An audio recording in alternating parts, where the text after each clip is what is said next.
"Buy me lunch and I'll make you walk," said the little beggar boy to the millionaire. Michael Reynolds pushed his wheelchair through the food court of the mall when he felt someone watching his movements. For 3 years, he had carried that weight in his chest, ever since everything in his life had fallen apart. And today, once again, he tried to find some relief in his routine of going out to eat alone. That was when he heard a firm, determined voice behind him. "Buy me lunch, and I'll make you walk." Michael turned his chair and found himself face to face with a boy who couldn't have been more than 7 years old. Curly hair, brown skin, wearing a beige t-shirt that had seen better days, and brown pants with a few patches. The boy stared at him with a seriousness that completely contradicted his age. "What did you say?" Michael asked, adjusting his glasses, sure he had misheard.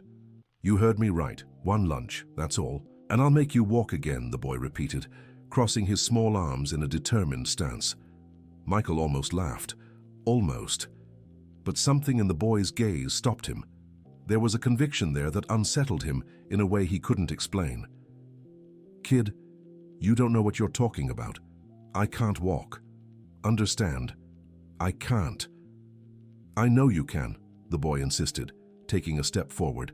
"I see you here every day. I sit at that table over there selling candy to customers, and I see when you move your feet." Michael's heart skipped. Instinctively, he looked down at his own feet, then quickly back at the boy. "That's impossible. You're making it up." "No, I'm not. Just yesterday, when that lady walked by with the strong perfume, you moved your right foot. And last week, when that song you like played on the diner's radio, both feet moved. You don't notice, but I do." Michael's throat went dry. How could this boy know? He had been so careful to make sure no one noticed, not even Dr. Thompson, his private physician, knew there were moments when he felt tingling in his legs, moments when he was sure he could move if he wanted to. "What's your name?" he asked, trying to keep his voice steady. Ethan Parker. And you're Michael, right? Michael Reynolds, owner of Reynolds Construction and Associates." "How do you know that?" Ethan shrugged. "Everyone in this mall knows who you are. You're famous, but I know something else the others don't." "What?" "That you don't move your legs because you don't want to, not because you can't." The words hit Michael like a punch to the gut. He took a deep breath, struggling to keep his composure. "You don't understand anything about my situation, kid." "I understand more than you think," Ethan replied, and for the first time his voice sounded less childish. "My grandpa was like that too. He stopped walking after my grandma passed. The doctors said he was fine physically, but he couldn't take a single step. I took care of him until—" The boy stopped abruptly, as if he had said more than he intended. "Until what?" Michael pressed. "Until he walked again. But that doesn't matter now. What matters is, I know how to help you." Michael stayed silent for a few seconds, studying the boy who spoke with unsettling wisdom for his age. There was something about him that stirred both curiosity and irritation. "And why would you do that? What do you get out of it?" "I already told you. 1 lunch. That's all." "1 lunch?" Michael laughed this time, but without humor. "Kid, I can give you money for 100 lunches if that's what you want." Ethan shook his head firmly. "I don't want money. I want you to buy me lunch. Right here at that restaurant over there." He pointed to the fanciest spot in the food court. "And I want you to eat with me." "Why?" "Because eating alone makes you sad. And when you're sad, you can't walk." Dear listener, if you're enjoying the story, take a moment to like and especially subscribe to the channel. It helps us a lot as we're just starting out. Now, continuing. Ethan's response left Michael speechless. There was a simplicity in the boy's logic that was both touching and unsettling. He glanced around the food court, noticing how others moved in groups, laughing and chatting, while he was always alone there, pushing food around his plate without really tasting anything. "You're too young to understand these things," he murmured. "I'm young, but I'm not stupid. And I don't have time to be a kid like the others."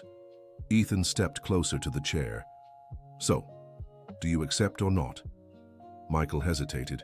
There was something deeply wrong about accepting such an absurd proposal from a child, but at the same time, it had been weeks since he'd felt even a glimmer of hope. And this boy, no matter how impossible his offer seemed, had somehow seen something he hid from everyone. How can you be so sure? Because I've seen it happen before. And because you have the same eyes my grandfather had. The eyes of someone who wants to walk, but is afraid. Afraid of what? That's something you'll have to figure out on your own. Ethan stretched his small hand toward Michael. So, do we have a deal? Michael looked at that outstretched hand, then at the boy's determined face. There was something completely crazy about the whole situation, but at the same time there was a feeling that maybe, just maybe, this kid could be right about something. "All right," he said finally, clasping the small hand in his much larger one. "One lunch. But if in a week I haven't taken a single step, you drop this and leave me alone." "Deal." Ethan smiled for the first time, revealing a few teeth still coming in. "But I won't need a week." "Oh yeah? How long do you need?" 3 days. Michael let out a genuine laugh this time. 3 days? Kid, you're crazier than I thought. "We'll see," Ethan shrugged. "Tomorrow, same time, same table. You bring your appetite and I'll bring the first lesson." "Lesson? Of course. You didn't think it'd be easy, did you?" Ethan took a few steps back, then turned around again. "Oh, and one more thing, Mr. Michael. Tonight before bed, try moving your toes, just your toes, slowly, and pay attention to what you feel." Before Michael could respond, the boy darted between the tables, disappearing into the mall crowd as if he'd never been there. Michael stood frozen, staring in the direction Ethan had vanished. There was a strange feeling in his chest, something between anxiety and an emotion he hadn't felt in a long time: hope. That night, in his penthouse apartment in the Upper East Side, Michael lay in bed staring at the ceiling. He'd tried to focus on work, reviewing contracts for Reynolds Construction and Associates, checking financial reports, but his mind kept drifting back to the conversation with Ethan. The boy's remark about moving his feet unsettled him deeply. Michael knew he sometimes felt something in his legs, especially when he was nervous or when a particular memory struck him, but he'd always chalked it up to muscle spasms, meaningless neurological remnants. Now in the quiet of his room he looked at his feet under the blanket. He hesitated for a long moment, then tried to focus on the toes of his right foot, just as Ethan had suggested. At first, nothing, just the familiar numbness, but after a few minutes of concentration it happened. A subtle sensation, as if something were waking from a long sleep, and then, almost imperceptibly, he felt his toes move. Not much, maybe just a few millimeters, but they moved. Michael sat up abruptly in bed, sweating. That was impossible. The accident had happened 3 years ago.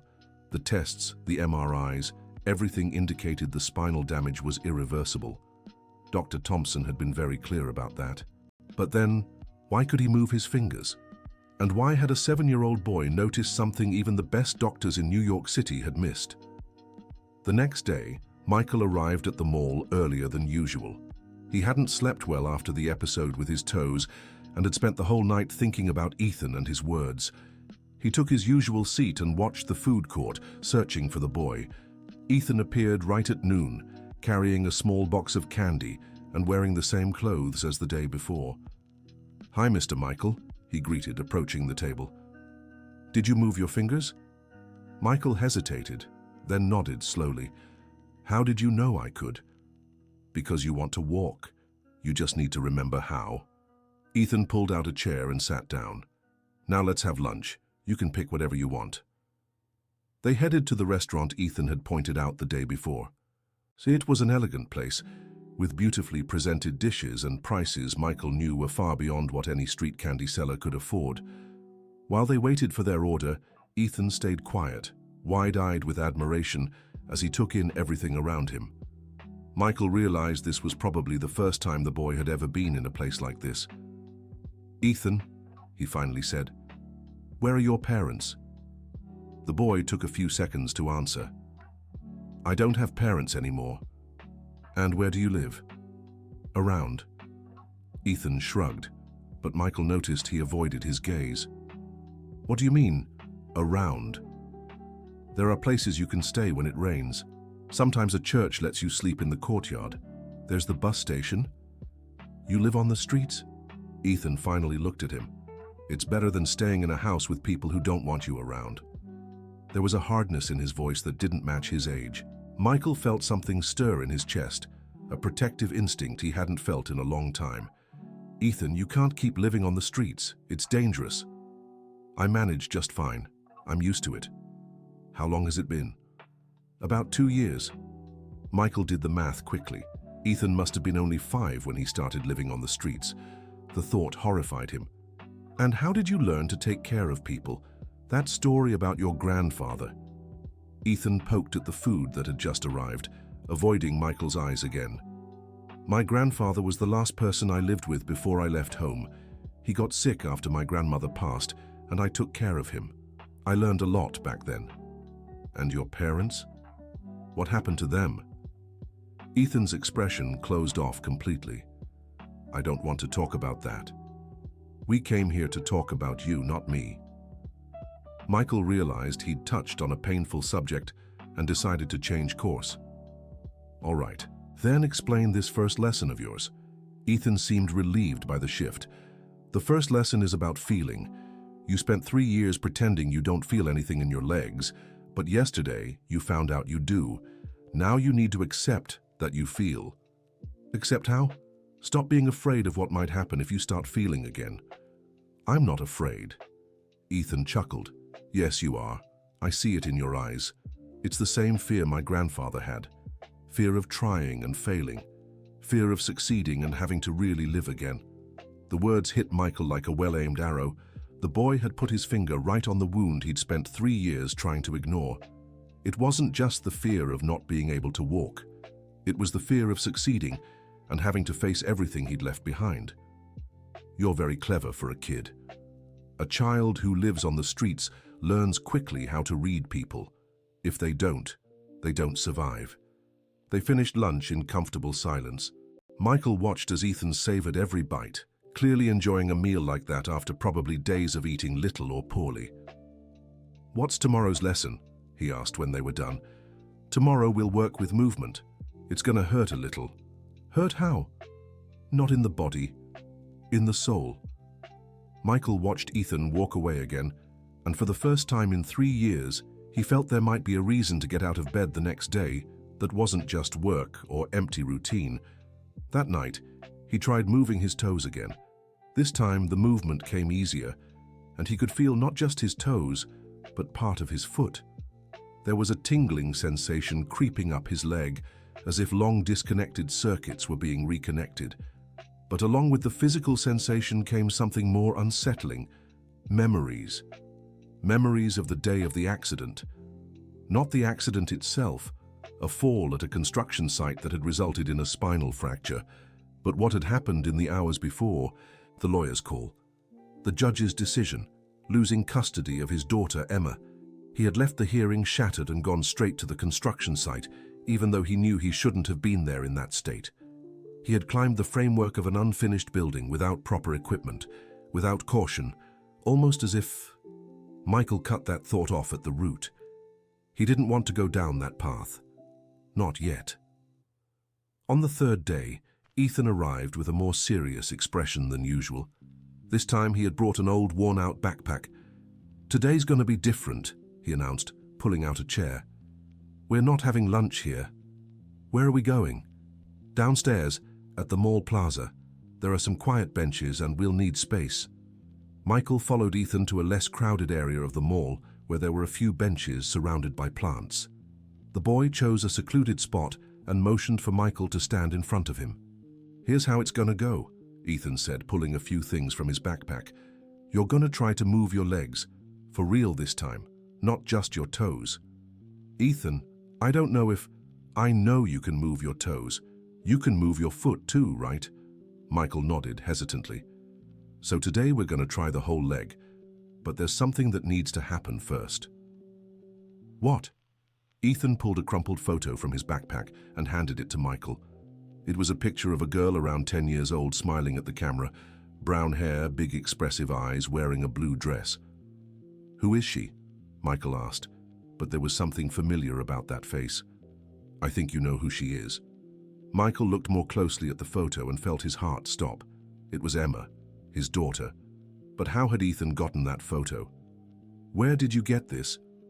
Found it in your papers. What papers? How did you... Last night I went into your office. Michael felt a mix of anger and panic. You broke into my office? How? Why? You won't be able to walk until you face why you stopped walking, Ethan said with a seriousness that again contrasted with his age. And you stopped walking the day you lost her. Michael's hands trembled. The photo of Emma in front of him brought back a flood of emotions he had spent 3 years trying to suppress. You don't understand the situation. It's not that simple. It's not simple, but it's true. You can't walk because you don't want to go after her. I can't go after her, Michael exploded, drawing attention from a few passers-by. The court decided I'm not a fit father. Jennifer has full custody. I can't even get near her. Yes, you can. You just can't take her away, but you can visit. It's not that easy. Have you even tried? Michael fell silent. The truth was, he hadn't tried. After the court's decision, he had simply given up. He'd convinced himself that Emma was better off without him, that Jennifer had been right about everything she'd said during the proceedings. Ethan, you don't understand. I'm not a good father. If I were, I wouldn't have lost custody. What happened? Michael hesitated, then decided he'd already gone too far to stop now. I worked too much, traveled constantly, left Emma with nannies with Jennifer. When we separated, Jennifer said I wasn't present in our daughter's life, and she was right. That doesn't make you a bad father. It makes you a father who was working. During the trial, other things came up. Jennifer said I drank too much, that I had a short temper, that one day I might end up hurting Emma. Did you? No, never. I would never do that. Then why do you believe you would? Michael looked at Ethan, then at the photo of Emma in his hands. The boy's question was simple, but it cut straight to the heart of everything. Because my father did that to me. It was the first time Michael had said it out loud. For 3 years, he'd avoided drawing parallels between his own childhood and the fears Jennifer had expressed during the trial. Your father hit you? He did. He yelled, came home drunk, and anything could set him off. I grew up afraid of him. And did you do that to your daughter? No, but I could have. I had anger inside me. Sometimes when Emma cried too much or when things went wrong, I felt this urge to, but you didn't. No. Then you're not like your father. Ethan stood up and positioned himself in front of Michael's wheelchair. Now we're going to try, but first you have to say something. What? Tell this photo that you want to see her again, and that you're not afraid to be a good father. Ethan, that's nonsense. No, it's not. You have to say it, out loud. Michael looked at the photo of Emma, then at Ethan. There was something in the boy's expression that convinced him this wasn't a joke. He started, then stopped. This is ridiculous. Say it. Michael took a deep breath. Emma, I want to see you again.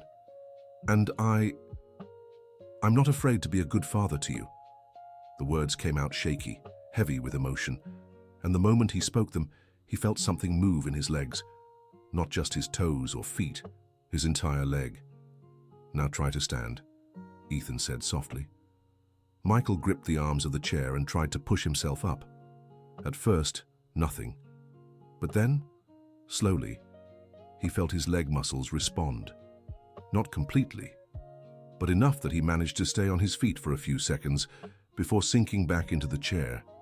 Both of them stayed quiet, processing what had just happened. I stood up, Michael whispered, disbelieving. You did. And you'll do it again. And soon, you'll walk. How did you know? How could you be sure? Ethan tucked the photo back into his bag. Because the same thing happened to my grandfather. He only started walking again when he decided he wanted to visit my grandmother's grave. Until then, he just sat there in his chair, saying he had no reason to leave the house. And it worked? It did. He lived 2 more years after that. Good years. Ethan paused for a moment, a shadow crossing his face. Until what?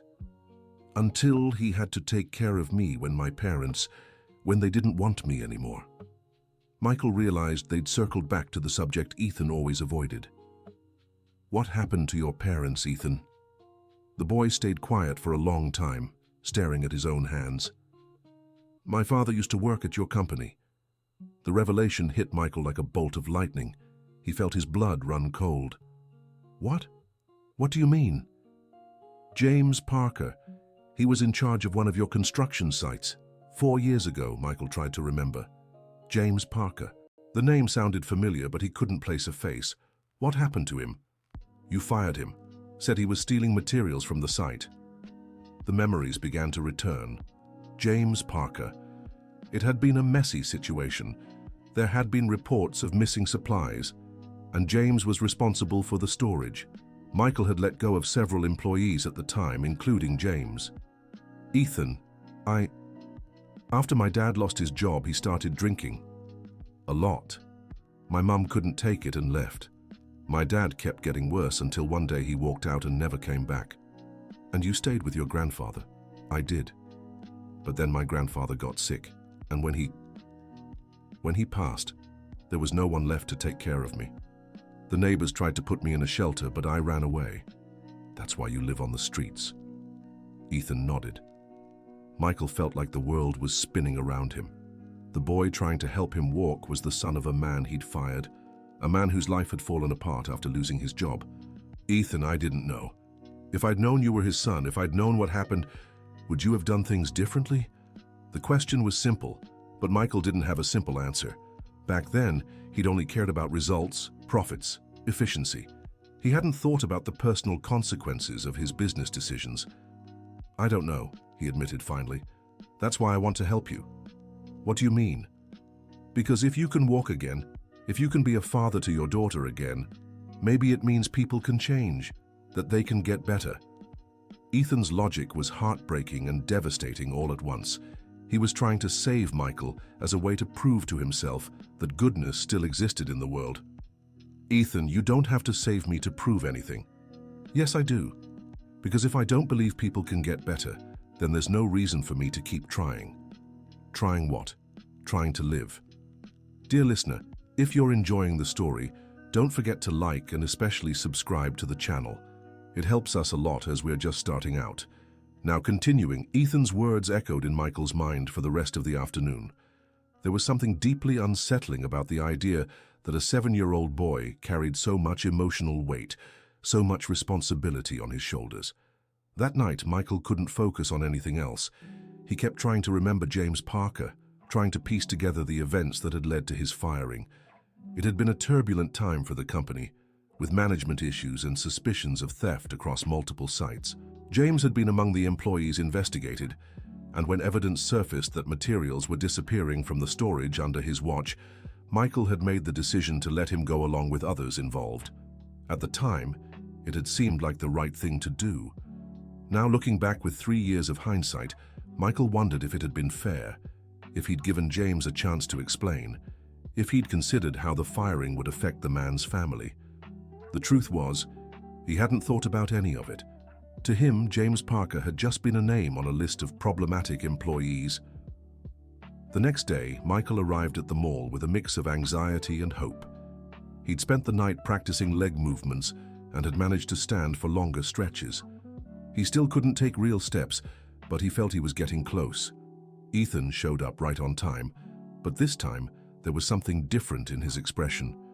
He looked more tired, and Michael noticed a small cut on his arm. What happened? He asked, pointing to the injury. Nothing big. Had to get out fast from where I was sleeping last night. Why? Some guys showed up asking what a kid was doing alone around there. Thought it was better not to explain. Michael felt a pang of guilt. While he was at home, safe and comfortable, Ethan was out on the streets facing dangers no child should ever have to face. Ethan, this can't go on. You can't keep living on the streets. I manage. It's not about managing, it's dangerous, and you're a child. Ethan shrugged, but Michael saw exhaustion in his eyes. Are we training today? Ethan changed the subject. We are. But first, I want to talk about something. What? I remembered your father. Ethan tensed up immediately. So? I want you to know I'm sorry for what happened. I didn't think about the consequences of my decision back then. Do you think he was really stealing? Michael hesitated. The truth was he'd never looked into it personally. He'd trusted his supervisor's reports. I don't know. Maybe he was. Maybe he was just in charge and others were stealing. Maybe he was innocent and in the wrong place at the wrong time. Does that change anything now? It changes things for me. If I could go back, I'd do it differently. I'd investigate more, give people more chances, think about their families before making decisions. Ethan stayed quiet for a moment. My dad wasn't a bad person, he finally said. He worked hard, always tried to do the right thing. When he lost his job, he was lost, thought no one would ever trust him again. And maybe he was right. If other employers knew he'd been fired over theft suspicions... Exactly. That's why he started drinking. That's why my mom left. That's why I ended up on the streets. The chain of consequences was cruel and clear. One business decision had shattered an entire family, and only one person had survived to tell the story. A 7-year-old boy now living on the streets. Ethan, I want to make things right. You don't have to. I can't undo what happened, but I can try to help now. You already are. How? You're letting me help you. It makes me feel useful. Like I can make a difference in someone's life. Michael understood. For Ethan, being able to help mattered more than receiving help. It was a way to regain some sense of control and purpose after everything he'd lost. All right, then we'll keep going, but on one condition. What? You stay at my apartment, at least until we finish this treatment. Ethan shook his head. I can't. Why not? Because when this is over, I'll have to go back to the streets anyway, and it'll be harder if I get used to a home again. Ethan's logic was both practical and heartbreaking. He'd learned not to cling to comforts he knew were temporary. What if it's not temporary? It will be. You'll walk again. You'll go after your daughter. You'll get your old life back. And I'll still just be some street kid who showed up along the way. That's not how I see you, but that's how it'll be. Michael heard deep sadness in Ethan's voice, a resignation no child should ever feel. Ethan, look at me. The boy reluctantly met his eyes. I won't abandon you. No matter what happens to my legs, no matter what happens to my daughter, you helped me when I needed it, and now I'm going to help you. That's a promise. You don't even really know me. I know enough. I know a brave, smart kid who could have hated me for what happened to his family, but chose to help me instead. That tells me everything I need to know about who you are. Ethan stayed quiet for a long time, then nodded almost imperceptibly. Fine, but only for a few nights. Deal. Now let's get to work. They spent the next hour practicing leg movements. Michael managed to stand for longer periods, and even took small steps while holding onto the chair. The progress was slow but steady. Tomorrow we'll try without support, Ethan said when they finished. You think I'm ready? I think you're almost there. Just one thing left. What? You need to call your ex-wife. Michael's stomach twisted. Ethan, not to ask her to take you back, just to ask if you can see Emma. 5 minutes, that's all. What if she says no? Then we'll deal with it. But what if she says yes? The idea of calling Jennifer terrified Michael more than any physical exercise. They hadn't spoken in over a year, and their last conversation had been through lawyers. I don't know what to say to her. Tell her the truth, that you want to see your daughter, that you miss her, that you want to try to be a better father. What if she doesn't believe me? Then you prove it. How? By showing up on her doorstep, standing on your own 2 feet.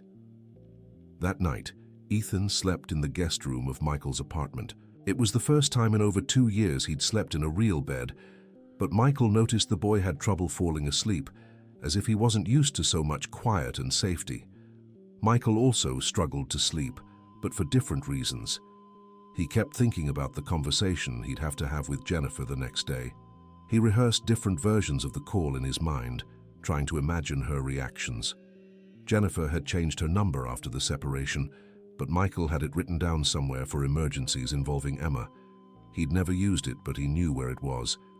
In the morning, Ethan woke up early, and Michael found him in the kitchen, looking out the window at the city below. "Sleep okay?" he asked. "Yeah. It's weird not hearing cars and people shouting all night." "You could get used to it." Ethan shrugged. "Maybe." They ate breakfast together, and Michael noticed how slowly Ethan ate, savoring every bite as if he wasn't sure when his next meal would come. "Ethan, can I ask you something?"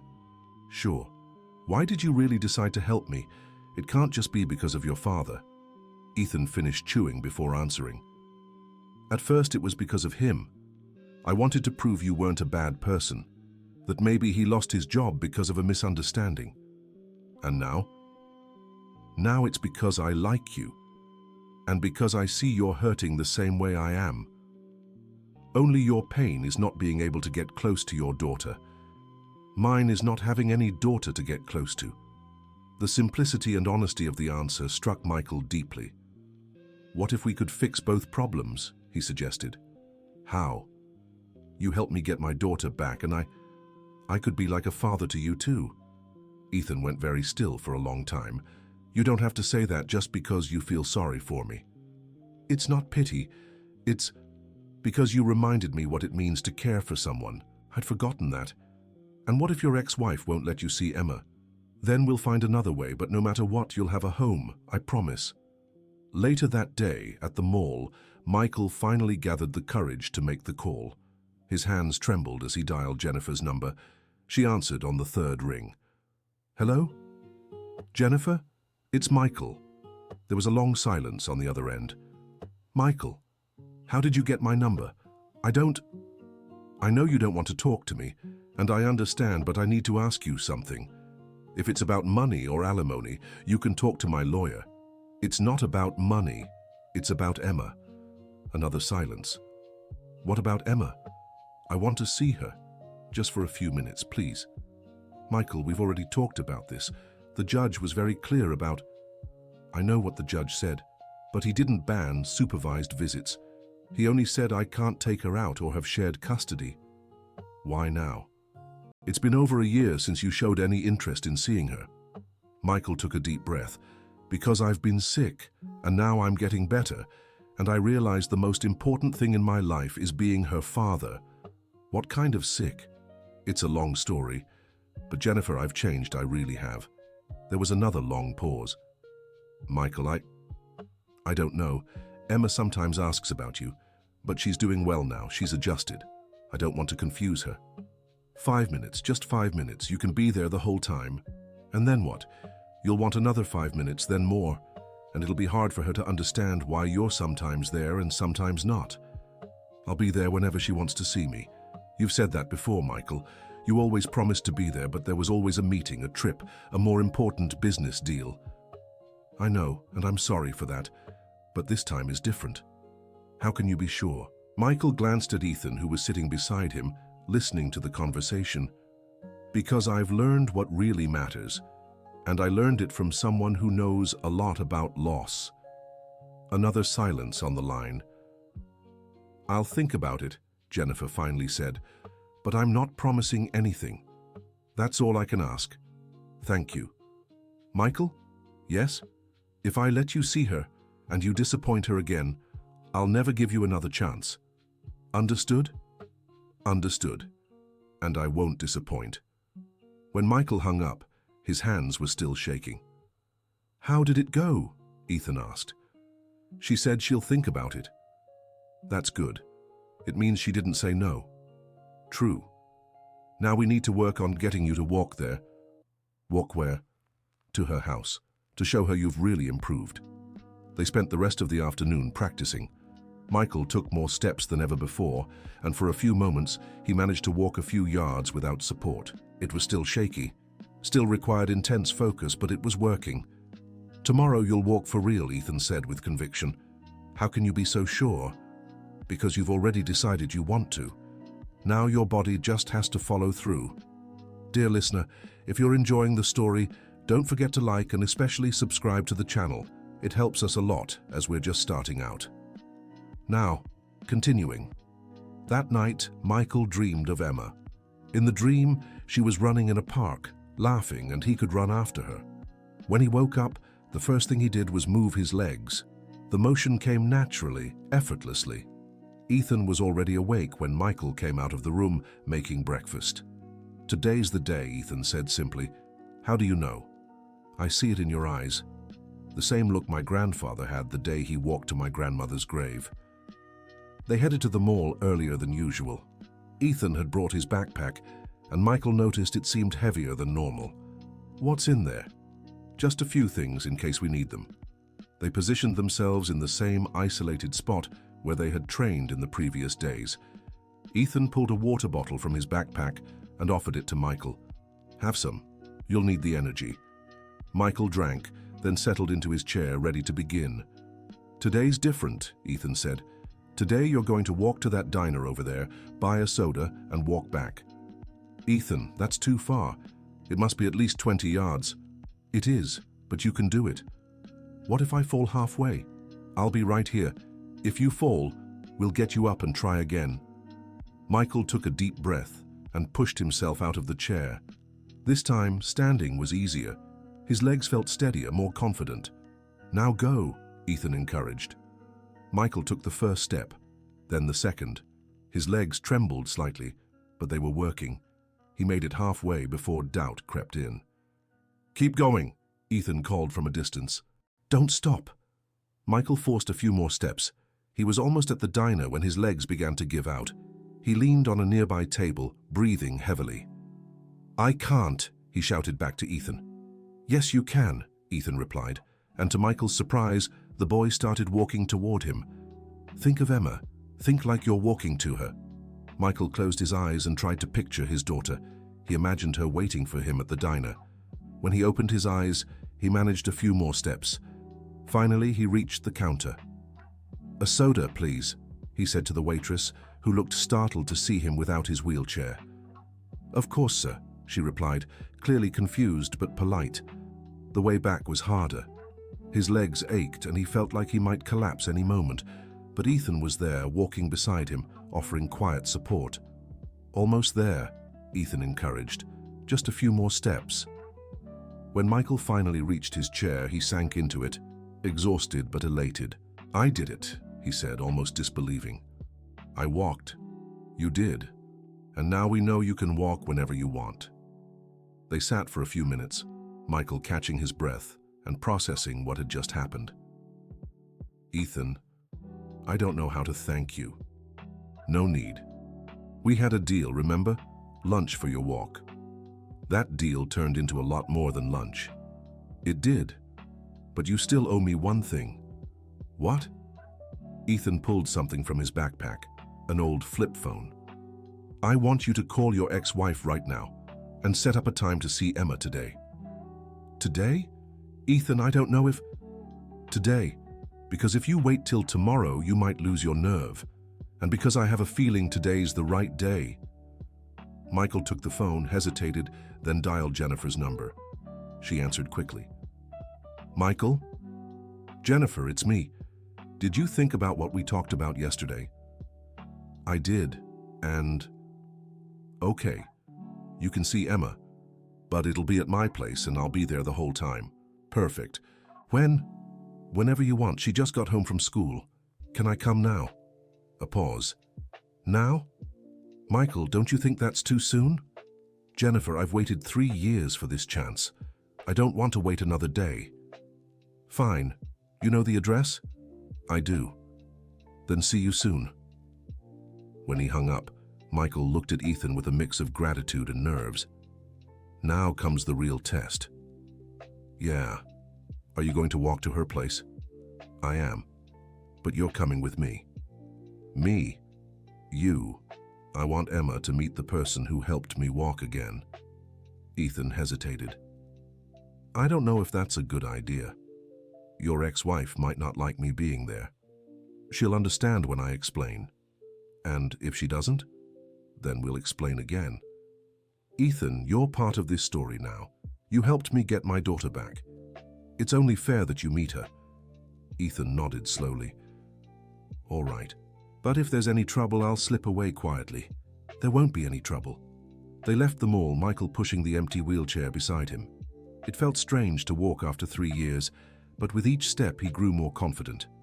Jennifer's house was about 15 blocks from the mall. Michael decided they'd walk, as a way to fully test his recovery. Along the way, Ethan was quieter than usual. "Nervous?" Michael asked. "A little. What if your daughter doesn't like me?" "Why wouldn't she?" "I don't know, sometimes people don't like street kids. Emma isn't like that. And besides, you're not just a street kid. You're Ethan. You're brave, smart, and you've got a huge heart." "How can you know that about your daughter? It's been a while since you've seen her." Ethan's question hit Michael hard. It was true. He didn't know how Emma was now, how she'd changed in the past 3 years. "You're right. I don't know how she is now, but I'll find out." When they reached Jennifer's house, Michael stopped on the sidewalk and stared at the building. It was a simple but cozy home, with a small front garden and toys scattered in the yard. "This is it," he told Ethan. "Nice house." "Yeah." Michael took a deep breath. "Ready?" "Ready." They walked to the door, Michael leaving the wheelchair on the sidewalk. When he rang the bell, his heart raced. Jennifer opened the door and froze completely at the sight of Michael standing before her. "Oh my God," she whispered. "Michael, you're walking." "I am. Told you I'd gotten better." Jennifer looked at Ethan, who was half hidden behind Michael. "And who's this?" "This is Ethan. He helped me walk again." "How?" "It's a long story. Can I explain inside?" Jennifer hesitated for a moment, then opened the door wider. "Of course. Come in." They entered the living room, and Michael immediately scanned the room for Emma. She was sitting on the couch watching TV, and when she saw Michael walk in, she went completely still. "Hi, Emma," Michael said softly. Emma looked him up and down, clearly confused to see him standing. "Daddy?" "It's me, Princess. But you couldn't walk." "Now I can. Want to see?" Michael took a few steps across the room and Emma's eyes widened. "How did you do it?" "Ethan helped me." Michael gestured toward the boy. "Ethan, come here." Ethan stepped forward shyly. "Hi, Emma, I'm Ethan." Emma studied Ethan curiously. "Are you a doctor?" Ethan laughed. "No, I just helped your dad remember he wanted to walk." "How?" Ethan glanced at Michael, who nodded encouragingly. "I told him it's worth trying when you have someone important to see." Emma processed this for a few seconds. "I'm important?" Michael knelt in front of her, meeting her eye level. "You're the most important person in the world to me." "Then why didn't you ever come see me?" The question hurt more than any physical pain Michael had felt during his recovery. "Because I was scared." "Scared of what?" "Scared you wouldn't like me anymore." Emma thought for a moment. "I never stopped liking you, Daddy. I was just sad because you didn't come." Michael felt his eyes fill with tears. "I'm so sorry, Princess. So sorry. I was a bad dad." "No, you weren't. You were just sick. Now you're better." The simplicity and forgiveness in Emma's voice moved not just Michael, but also Ethan and Jennifer, who watched the conversation with misty eyes. "I am better. And I promise I won't get sick again. And will Ethan keep being your friend?" Michael looked at Ethan. "If he wants, he'll be much more than my friend. He'll be part of our family." Ethan's eyes widened. "What do you mean?" "I want to adopt you, Ethan. If you'll let me." The room fell completely silent. Ethan stared at Michael as if he couldn't believe what he'd just heard. You want me to be your son?" "I do. If you want to be." Ethan glanced at Emma, then at Jennifer, then back at Michael. "But what if you change your mind?" "I won't. Ethan, you gave me my life back. You gave me my daughter back. Now I want to give you a family." Emma, who had stayed quiet during the exchange, suddenly perked up. "Does that mean I'll have a brother?" "If Ethan says yes, then yes." Emma beamed at Ethan. "I've always wanted a brother, will you?" Ethan looked at the 3 faces watching him with hope and love, and for the first time in years, he let himself believe there might be a place in the world where he belonged. "I will," he whispered. Emma jumped off the couch and hugged Ethan, who was startled at first, but then hugged her back. Michael stood and turned to Jennifer. "I know we have a lot to discuss, visits, how we'll make this work, but—" "Michael," Jennifer gently interrupted, "I see a change in you, a real one. And if you've truly changed, if you're really committed to being a present father, I am, completely, then we'll find a way, for Emma's sake, and now, it seems, for Ethan's too. Thank you, Jennifer, from the bottom of my heart." They spent the rest of the afternoon in the living room talking, getting to know each other again. Ethan and Emma quickly bonded, playing in the backyard, while Michael and Jennifer worked out the details of their new arrangement. "How will you handle the adoption?" Jennifer asked. "I'll talk to my lawyers.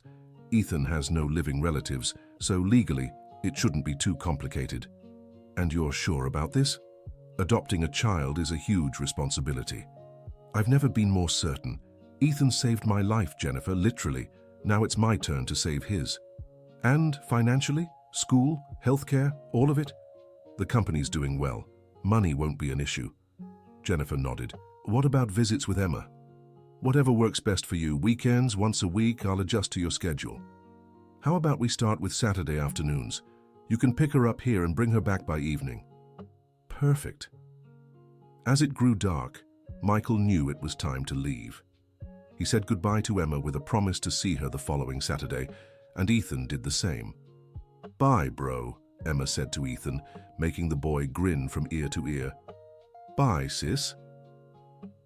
On the walk home, Michael and Ethan walked in silence for a few blocks, each processing the day's events. "Ethan," Michael finally said. "Yeah?" "Thank you for everything."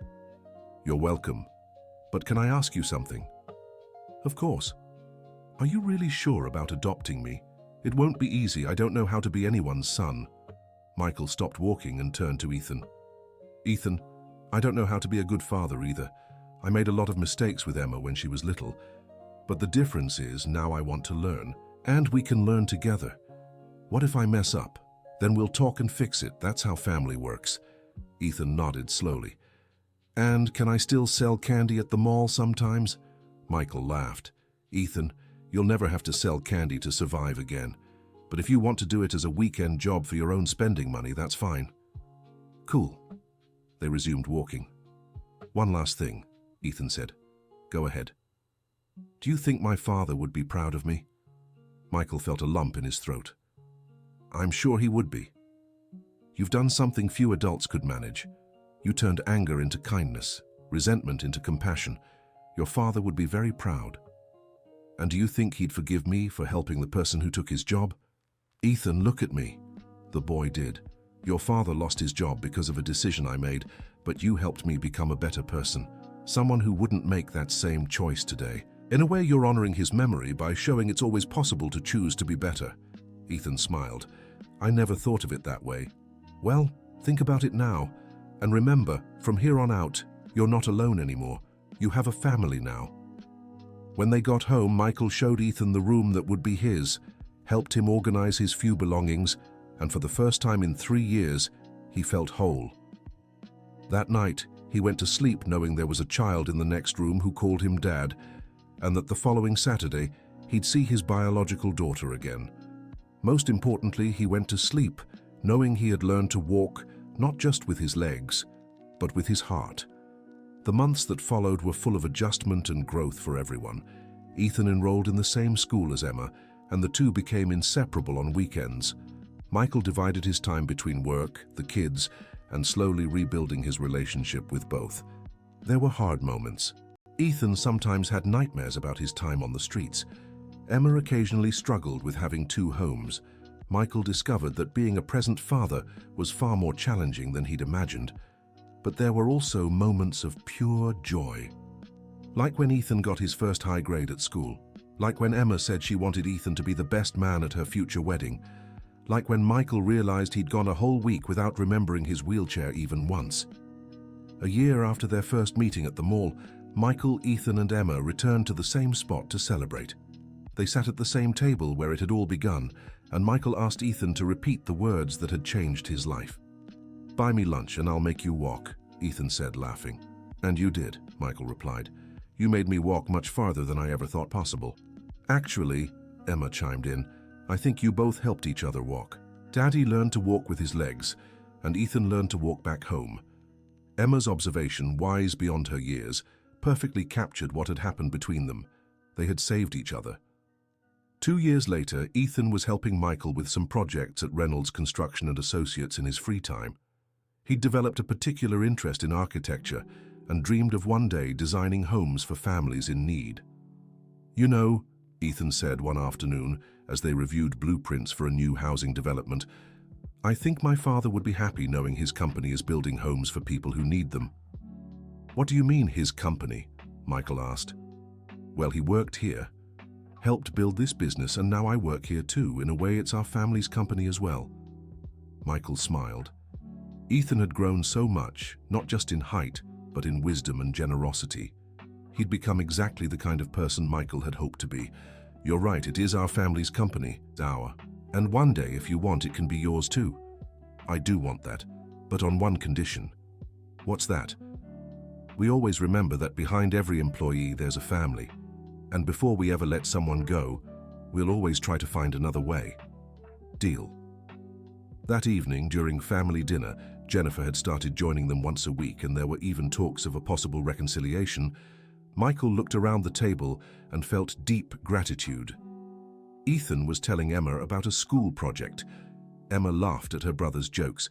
Jennifer smiled as she watched the two interact. And Michael was there, present, participating, being the father he'd always wanted to be, but never knew how. "What are you thinking about?" Jennifer asked, noticing his thoughtful expression. "I was thinking how sometimes the most important thing we can do in life is accept help from those we least expect." "Who told you that?" "A 7-year-old boy who taught me that courage has nothing to do with age." Ethan looked at Michael and smiled. "And a 35-year-old man taught me it's never too late to start over." "To our family," said Emma, raising her juice glass. "To our family," they all repeated in unison. And in that moment, Michael knew he had finally learned to truly walk. Not just with his legs, but with an open heart, to love, to responsibility, and to the possibility of always becoming a better person. Ethan's promise had been fulfilled in a way neither of them could have imagined at the beginning.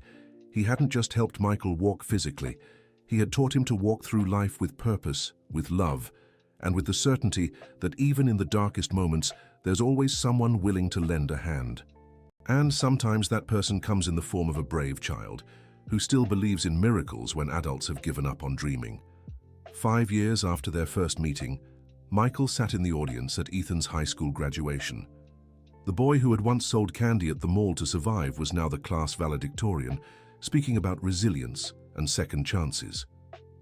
"I've learned," Ethan said into the microphone, "that life gives us many chances to choose between resentment and forgiveness, between bitterness and hope, between giving up and trying one more time. I was lucky to meet someone who taught me that hope is always worth choosing." When Ethan stepped off the stage, he went straight to where Michael was sitting and hugged him tightly.